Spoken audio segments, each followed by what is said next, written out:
महादेव मुंडेंचे कुटुंबीय या बैठकीला उपस्थित राहणार आहेत। कुटुंबाला न्याय मिळावा या मागणीसाठी दुपारी 12 वाजता ही बैठक बोलावली आहे। काल मुख्यमंत्री फडणवीसांनी एसआयटी स्थापन करण्याचे आदेश दिले होते। मुंडे कुटुंबियांकडून पंकज कुमावत आणि संतोष साबळे या अधिकाऱ्यांची मागणी करण्यात आली आहे। दरम्यान पंकज कुमावत यांच्या अध्यक्षतेत एसआयटीची स्थापना करण्यात आली आहे। कुमावत हे अमरावती ग्रामीण पोलीस ठाण्याचे अप्पर पोलीस अधीक्षक म्हणून काम पाहतायत। याआधी कुमावत केजमध्ये उपविभागीय पोलीस अधिकारी म्हणून कार्यरत होते। या प्रकरणाचा तपास आता एसआयटी मार्फत करण्यात येईल।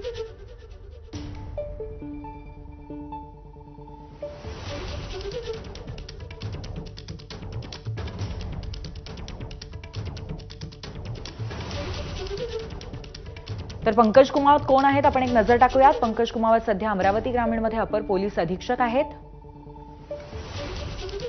पंकज कुमावत 2018 ला 423 रँक पटकावत यूपीएस उत्तीर्ण झालेत।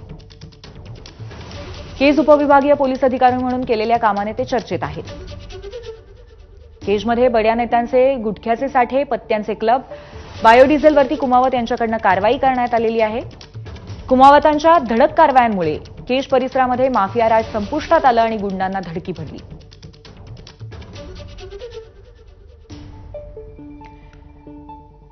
पदोन्नतीनंतर कुमावत अंबाजोगाईला अप्पर पोलीस अधीक्षकपदी पोहोचले।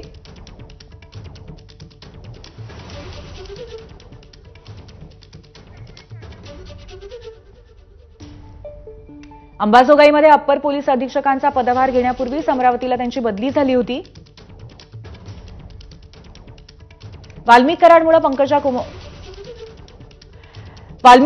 पंकज कुमावतांची अंबाजोगाईऐवजी अमरावतीमध्ये बदली अशी चर्चा आहे।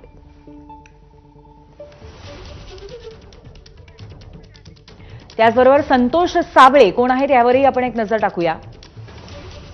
संतोष साबळे हे सध्या जालना ग्रामीणचे पोलीस निरीक्षक आहेत। संतोष साबळे बीडच्या स्थानिक गुन्हे शाखेमध्ये आधी पोलीस निरीक्षक होते। वाल्मिक कराडच्या कथित सांगण्यावरून साबळेंची जिल्हा पोलीस अधीक्षक कार्यालयामध्ये बदली करण्यात आली। महादेव मुंडेंच्या हत्येचा तपास पथकाचे साबळे प्रमुख होते। संतोष साबळेंनीच महादेव मुंडे हत्या प्रकरणामध्ये आरोपींची नावं समोर आणली। विशेष तपास पथकामध्ये संतोष साबळे हवेत अशी मुंडे कुटुंबियांची वारंवार मागणी समोर येते।